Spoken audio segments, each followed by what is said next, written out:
नमस्कार दोस्तों, स्वागत है आपका द डोस्फियर हब में। आज हम पढ़ने वाले हैं ब्लड ग्रुप। क्या आपने कभी सोचा है कि किसी का ब्लड ग्रुप ए पॉजिटिव तो किसी का बी पॉजिटिव और किसी का ओ निगेटिव क्यों होता है? क्या हर किसी का ब्लड हर किसी को चढ़ाया जा सकता है? जवाब है नहीं। आज हम बहुत आसान भाषा में समझेंगे ब्लड ग्रुप क्या है, ये कितने प्रकार के होते हैं और इसका दैनिक जीवन में क्या महत्व है। तो आइए शुरू करते हैं। Blood group.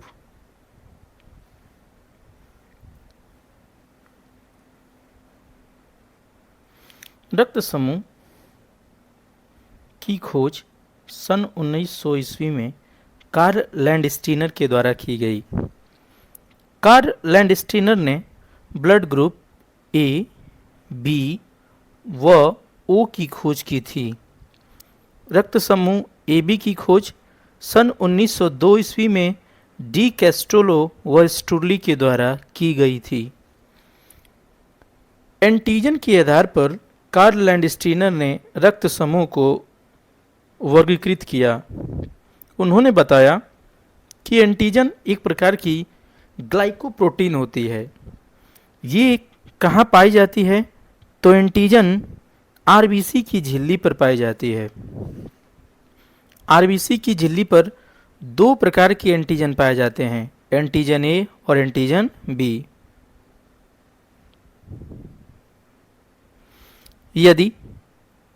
यदि आरबीसी की सतह पर एंटीजन उपस्थित हो तो उस व्यक्ति का ब्लड ग्रुप ए होगा। यदि आरबीसी की सतह पर एंटीजन बी उपस्थित हो तो व्यक्ति का ब्लड ग्रुप बी होगा। यदि आरबीसी की सतह पर एंटीजन ए और एंटीजन बी दोनों उपस्थित हों तो व्यक्ति का ब्लड ग्रुप ए बी होगा। और यदि आरबीसी की सतह पर एंटीजन अनुपस्थित हो तो व्यक्ति का ब्लड ग्रुप ओ होगा। आइए देखते हैं आगे। एंटीजन हमारे शरीर के एंटीबॉडी के निर्माण को प्रेरित करने का कार्य करते हैं। एंटीजन का क्या कार्य है? तो ये एंटीबॉडी के निर्माण को प्रेरित करने का कार्य करते हैं। एंटीबॉडी क्या है? तो एंटीबॉडी भी एक प्रकार की ग्लाइकोप्रोटीन ही होती है। एंटीबॉडी का निर्माण प्लाज्मा या सीरम से होता है। एंटीबॉडी दो प्रकार की होती है, एंटीबॉडी ए और एंटीबॉडी बी। एंटीबॉडी हमेशा एंटीजन के विपरीत पाई जाती है। यदि एंटीजन ए तो एंटीबॉडी बी, यदि एंटीजन बी तो एंटीबॉडी ए। ब्लड लेते समय या ब्लड देते समय रक्त समूहों की जांच कर लेनी चाहिए। यदि किसी भी व्यक्ति को हम ब्लड दे रहे हैं या उससे हम ब्लड ले रहे हैं तो रक्त समूहों की जांच अवश्य कर लेनी चाहिए। यदि गलती से ब्लड लेते समय या देते समय एंटीजन व एंटीबॉडी एक भी अगर गलती से समान हो जाए तो तुरंत रक्त का समूहन, जिसे हम एगुलेशन या थक्का बनना बोलते हैं, बॉडी में बन जाएगा और व्यक्ति की तुरंत क्या हो जाएगी? मृत्यु हो जाएगी।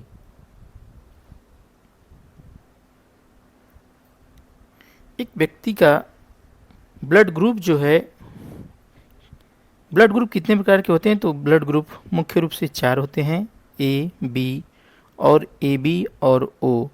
ए बी को हम सर्वग्राही बोलते हैं, ओ को हम सर्वदाता बोलते हैं। सर्वदाता का मतलब होता है जो सभी को दे दे, सर्वग्राही का मतलब होता है जो सभी से ले ले। यदि किसी व्यक्ति का ब्लड ग्रुप ए है और उसकी आरबीसी की झिल्ली पर एंटीजन ए है तो उसमें एंटीबॉडी बी पाई जाएगी। यदि किसी व्यक्ति का ब्लड ग्रुप बी है और उसमें बी एंटीजन है तो एंटीबॉडी ए पाई जाएगी। यदि किसी व्यक्ति का ब्लड ग्रुप ए बी है और उसमें एंटीजन ए और बी दोनों है तो उसमें एंटीबॉडी अनुपस्थित होगी।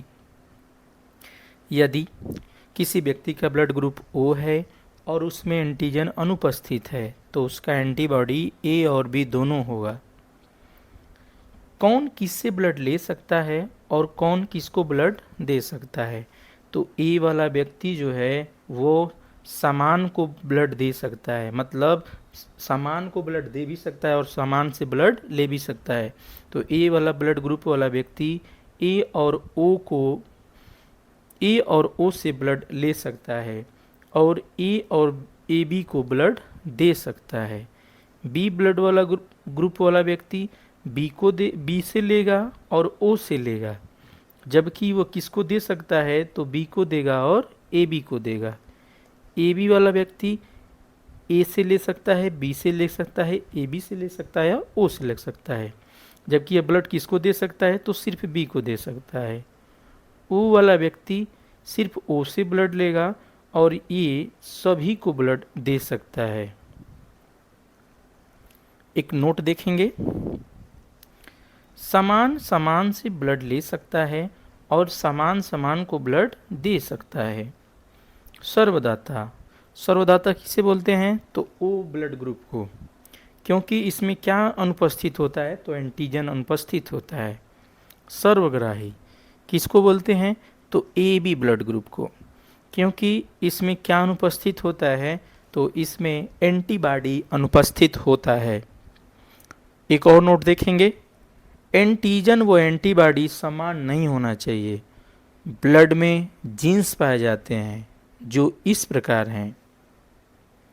आइए हम देखते हैं, ब्लड में जीन्स पाए जाते हैं जो इस प्रकार हैं।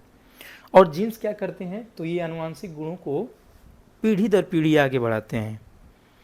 अदर ब्लड ग्रुप ए है, ब्लड ग्रुप बी और ब्लड ग्रुप जो ओ है ये अप्रभावी होता है। ब्लड ग्रुप ओ अप्रभावी होता है, जबकि ब्लड ग्रुप ए और ब्लड ग्रुप बी प्रभावी होता है। इस पे जीन्स क्या होते हैं? प्रभावी होते हैं। एक व्यक्ति का ब्लड ग्रुप ए है तो उसमें जो जीनोटाइप है वो IA और IA और IA और IO पाया जाएगा। यदि किसी व्यक्ति का ब्लड ग्रुप बी है तो उसके जीनोटाइप होंगे IB, IB और IB और IO। AB ब्लड ग्रुप वाले व्यक्ति के जीनोटाइप IA और IB होते हैं। O ब्लड ग्रुप वाला व्यक्ति का जीनोटाइप IO और I होता है, जो अप्रभावी होता है। यहाँ पर हम देखते हैं, यदि पिता का ब्लड ग्रुप AB व माता का ब्लड ग्रुप O हो तो उनमें इनसे होने वाली संतानों में कौन सा ब्लड ग्रुप हो सकता है? तो हम देखते हैं, पिता का ब्लड ग्रुप क्या है? AB और AB का जीनोटाइप क्या होता है? IA और IB। माता का ब्लड ग्रुप O है और इसके जीन्स क्या होंगे? जीनोटाइप अप्रभावी होंगे, तो इस पे IO और IO होता है।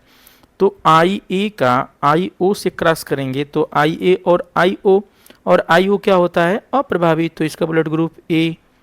फिर IA का IO से करेंगे तो इस पर भी IO अप्रभावी होता है, तो इसका ब्लड ग्रुप क्या होगा? A। फिर IB का IO से तो I0 क्या होगा? अप्रभावी, तो इसका ब्लड ग्रुप B। फिर IB और IO से करेंगे तो इस IO क्या होगा? अप्रभावी, तो इसका ब्लड ग्रुप क्या होगा? B। तो 50% संतानें A ब्लड ग्रुप वाला और 50% संतान B ब्लड ग्रुप वाला होगा, जबकि AB और O का कोई भी संतान नहीं होगा ब्लड ग्रुप वाला। तो आगे ये वाला प्रश्न का उत्तर आप लोग बताइएगा कमेंट में, प्लीज कमेंट करिएगा इसका उत्तर। आगे हम देखते हैं RH फैक्टर, जिसे RH कारक या डी एंटीजन भी बोलते हैं। RH फैक्टर का दूसरा नाम डी एंटीजन होता है।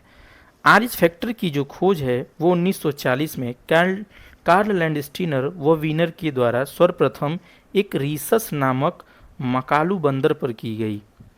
RH फैक्टर एक प्रकार का एंटीजन होता है जो कि RBC की झिल्ली पर पाया जाता है। RH फैक्टर का दूसरा नाम डी एंटीजन, और सर्वप्रथम इसकी खोज 1940 में किसने किया? तो कार्ल लैंडस्टीनर और वीनर के द्वारा। सर्वप्रथम किस पर किया गया? तो रीसस नामक एक मकालू बंदर पर की गई। और आर एच फैक्टर क्या है? तो एक प्रकार का एंटीजन होता है। आर एच फैक्टर कहाँ पाया जाता है? तो आरबीसी की झिल्ली पर पाया जाता है। जिन व्यक्तियों की आरबीसी की झिल्ली पर आर एच फैक्टर उपस्थित होता है तो उनका ब्लड ग्रुप क्या होता है? पॉजिटिव होता है। और जिन व्यक्तियों की आरबीसी की झिल्ली पर आर एच फैक्टर अनुपस्थित होता है तो उनका ब्लड ग्रुप निगेटिव होता है। यदि यदि आरबीसी की झिल्ली पर एंटीजन ए हो तो व्यक्ति का ब्लड ग्रुप क्या होगा? ए होगा। और इस पे आर एच फैक्टर उपस्थित होगा तो व्यक्ति का ब्लड ग्रुप क्या होगा? ए पॉजिटिव होगा। यदि आरबीसी की झिल्ली पर एंटीजन ए है तो व्यक्ति का ब्लड ग्रुप क्या होगा? ए। और आर एच फैक्टर अनुपस्थित है तो व्यक्ति का ब्लड ग्रुप क्या होगा? ए निगेटिव। यहाँ पर हम देखेंगे यदि आर एच फैक्टर उपस्थित है और एंटीजन अनुपस्थित है तो व्यक्ति का ब्लड ग्रुप क्या होगा? O positive. और आगे हम देखेंगे एंटीजन अनुपस्थित है और आर एच फैक्टर भी क्या है? अनुपस्थित हो, व्यक्ति का ब्लड ग्रुप क्या होगा? O negative. और ओ निगेटिव को ही सर्वदाता समूह कहा जाता है। अगर विश्व में हम बात करें आर एच पॉजिटिव की तो ये 85% लोग पाए जाते हैं, जबकि आर एच निगेटिव 15% लोग पाए जाते हैं। जबकि भारत में 97% लोग आर एच पॉजिटिव और 3% लोग आर एच निगेटिव पाए जाते हैं।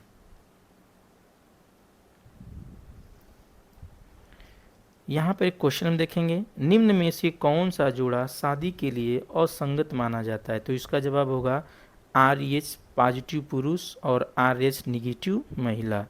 क्या होता है इनके साथ जरा हम देखते हैं।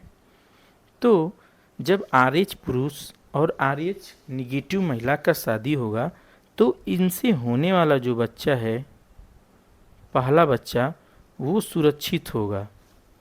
और पहले बच्चे के बाद सभी बच्चे भ्रूणी अवस्था में खत्म हो जाते हैं और इस रोग को हम कहते हैं एरिथ्रोब्लास्टोसिस फीटलिस। इसमें एक टीका लगा जाता है जो एंटी डी का टीका होता है। ये एक प्रकार का इंजेक्शन होता है जिसमें इम्यूनोग्लोब्युलिन प्रोटीन होता है और इसकी दवा को हम बोलते हैं रोगहम प्रोटीन। सर्वदाता ओ निगेटिव को सर्वदाता कहते हैं और सर्वग्राही ए बी पॉजिटिव को कहते हैं। ध्यान से सुनिए, कभी भी पॉजिटिव वाला व्यक्ति निगेटिव वाले व्यक्ति को ब्लड नहीं दे सकता है, जबकि ठीक इसका विपरीत निगेटिव वाला व्यक्ति पॉजिटिव वाले व्यक्ति को ब्लड दे सकता है। तो पॉजिटिव वाला व्यक्ति पॉजिटिव वाला को दे सकता है, लेकिन पॉजिटिव वाला व्यक्ति निगेटिव वाले को नहीं दे सकता है। जबकि निगेटिव वाला व्यक्ति किसको ब्लड दे सकता है? निगेटिव वाले को नहीं। हाँ, दे सकता है। और निगेटिव वाला व्यक्ति पॉजिटिव वाले व्यक्ति को भी ब्लड दे सकता है। तो ध्यान से सुनिएगा, पॉजिटिव वाला व्यक्ति कभी भी निगेटिव वाले व्यक्ति को ब्लड नहीं दे सकता है और निगेटिव वाला व्यक्ति पॉजिटिव वाले व्यक्ति को ब्लड दे सकता है। तो इस प्रकार हम देख रहे हैं कि ए पॉजिटिव वाला व्यक्ति किस किस को ब्लड दे सकता है।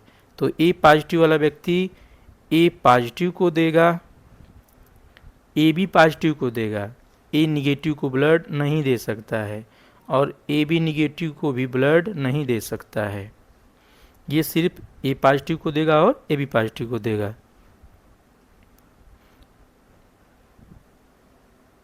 आगे वाले प्रश्न का उत्तर आप लोग बताइएगा।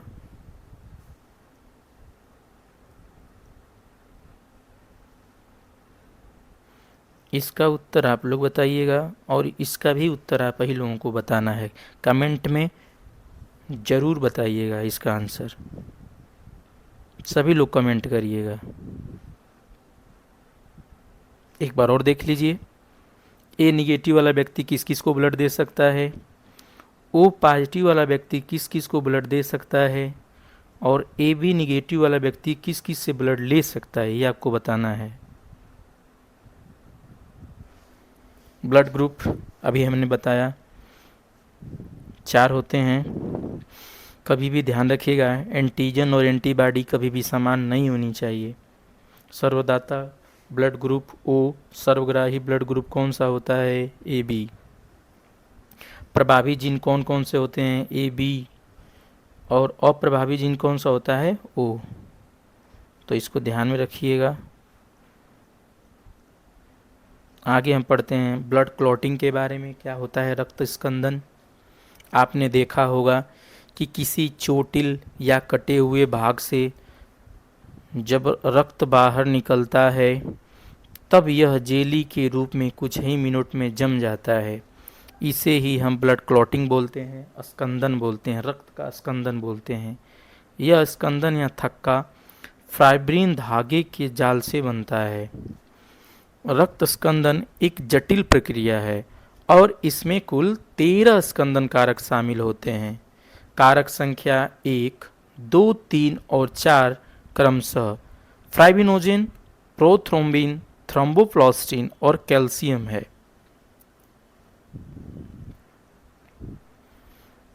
रक्त स्कंदन के लिए प्लेटलेट्स, विटामिन के और कैल्शियम की महत्वपूर्ण भूमिका होती है। अगर ब्लड क्लॉटिंग है तो उसमें प्लेटलेट्स, विटामिन के और कैल्शियम की महत्वपूर्ण भूमिका होती है। याद रखिएगा, हीमोफीलिया एक आनुवांशिक बीमारी होती है जिसमें रक्त का थक्का नहीं जमता है।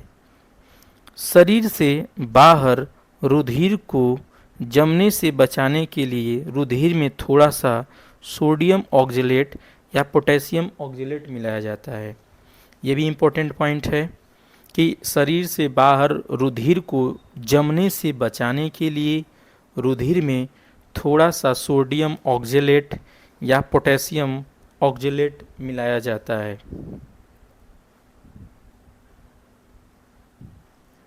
रक्त स्कंदन स्कंदन प्रक्रिया में सबसे पहले थ्रोम्बोप्लास्टिन बनता है और थ्रोम्बोप्लास्टिन आगे चलकर थ्रोम्बोकाइनेज नामक एंजाइम बनाता है और थ्रोम्बोकाइनेज एंजाइम प्रोथ्रोम्बिन निष्क्रिय रूप को थ्रोम्बिन सक्रिय रूप में बदल देता है।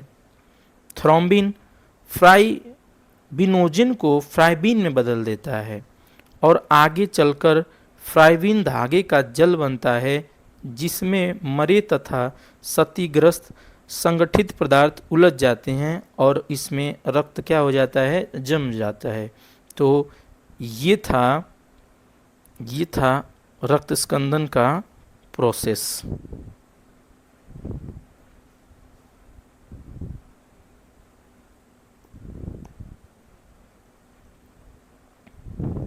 आगे हम देखेंगे रक्त वाहिनियाँ। ब्लड वेसल्स 3 प्रकार की होती हैं, धमनी, शिरा और केशिका। सभी धमनियाँ और शिराएं 3 स्तरों से मिलकर बनी होती हैं। बाह्य परत जिसको ट्यूनिका एक्सटर्ना बोलते हैं, जो कोलेजन रेशे से युक्त रेशेदार संयोजी ऊतक द्वारा जुड़ी होती है।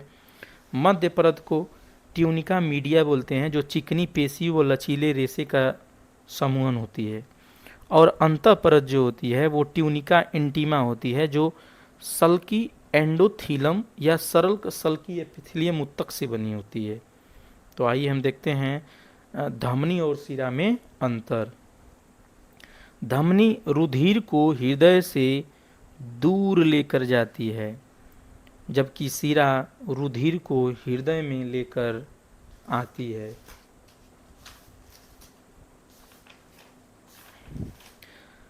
धमनी लाल रंग की होती है और शिरा नीले बैगनी रंग की होती है। एक बार और देख लेते हैं। जो धमनी होती है वो हृदय से अंगों की तरफ ब्लड पहुंचाती है, जबकि शिरा अंगों से हृदय की ओर ब्लड पहुंचाती है।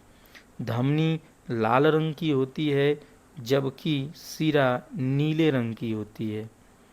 धमनियों में रक्त अधिक दाब के साथ बहता है जबकि सिरा में रक्त कम दाब के साथ बहता है।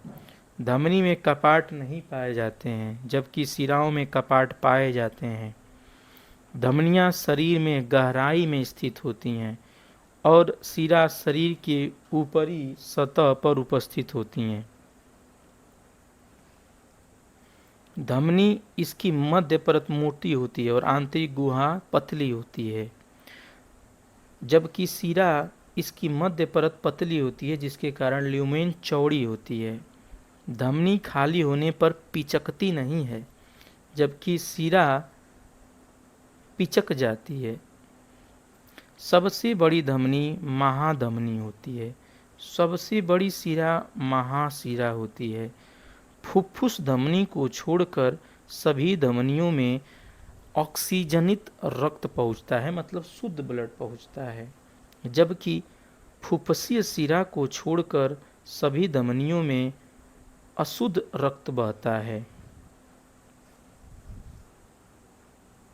सबसे बड़ी धमनी जो होती है वो महाधमनी होती है। सबसे बड़ी जो सिरा होती है वो पश्च सिरा होती है। ये याद रखिएगा। धमनियों की जो भित्ति होती है मोटी होती है, सिराओं की भित्ति चौड़ी पतली होती है। ब्लड धमनियों में उच्च रक्तदाब के साथ बहता है जबकि सिराओं में ब्लड निम्न दाब के साथ बहता है। धमनियों में इनके भीतर कपाट नहीं पाए जाते हैं जबकि सिराओं में इनके बीच में कपाट पाए जाते हैं। धमनियों में शुद्ध व लाल रुधिर बहता है जबकि सिराओं में अशुद्ध और नीला रुधिर बहता है। धमनी हृदय से अंगों की तरफ ब्लड पहुंचाती है जबकि सिरा अंगों से हृदय की तरफ पहुंचाती है ब्लड को। तो ये सारे इम्पोर्टेंट फैक्ट थे। आइए हम देखते हैं कुछ ब्लड ग्रुप के बारे में, जिसमें बॉम्बे ब्लड ग्रुप होता है एक। यह अत्यंत दुर्लभ ब्लड ग्रुप है। इसकी खोज वर्ष 1912 में मुंबई में डॉक्टर वाई.एम. भेंडे के द्वारा की गई। यह मूलतः मुंबई से संबंधित है। गोल्डन ब्लड ग्रुप, इसे RH नल ग्रुप भी कहते हैं और यह अत्यधिक कम लोगों में मिलता है, करीब 50 से 100 लोगों में। रक्त बैंक क्या है, ब्लड बैंक क्या किसे बोलते हैं? ब्लड बैंक इसे सोडियम साइट्रेट व डेक्सट्रोज के घोल में रखते हैं। ब्लड को सोडियम साइट्रेट व डेक्सट्रोज के घोल में रखा जाता है और रक्त को 40 डिग्री फ़ारेनहाइट पर स्टोर किया जाता है। अगर 42 दिनों तक हम ब्लड को कितने दिनों तक सुरक्षित रख सकते हैं? तो 42 दिनों तक। प्लाज्मा वाला भाग जो पीलापन थोड़ा सा होता है उसको ज़्यादा समय तक रखा जा सकता है। तो ये थे ब्लड ग्रुप कुछ, जिसमें बॉम्बे ब्लड ग्रुप पूछता है एग्जाम में कि इसकी खोज किसने की, तो डॉक्टर वाई.एम. भेंडे ने, और यह मूलतः कहाँ से संबंधित है? तो बॉम्बे ब्लड ग्रुप बम्बई से संबंधित है। गोल्डन ब्लड ग्रुप, इसे RH नल ग्रुप भी कहते हैं और ये अत्यधिक कम लोगों में मिलता है। ब्लड को कितने डिग्री फ़ारेनहाइट पर स्टोर किया जाता है? तो 40 डिग्री फ़ारेनहाइट पर स्टोर किया जाता है। और ब्लड को कितने दिनों तक ब्लड को रखा जा सकता है? तो 42 दिनों तक। ब्लड का कौन सा भाग ज़्यादा दिन तक रखा जा सकता है? तो प्लाज्मा वाला भाग।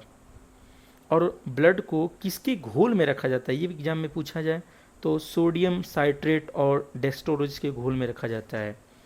तो आज के लिए इतना ही। मिलते हैं नेक्स्ट क्लास में, जहां हम पढ़ेंगे मानव हृदय के बारे में। और आप सभी लोग, जितने भी लोग वीडियो को देख रहे हैं, वो सभी लोग वीडियो को लाइक, शेयर और सब्सक्राइब करें। और कमेंट में आप सभी लोग अपना ब्लड ग्रुप ज़रूर कमेंट पिन करें। तो आज के लिए इतना ही। मिलते हैं नेक्स्ट क्लास में। तब तक के लिए जय हिंद, जय भारत।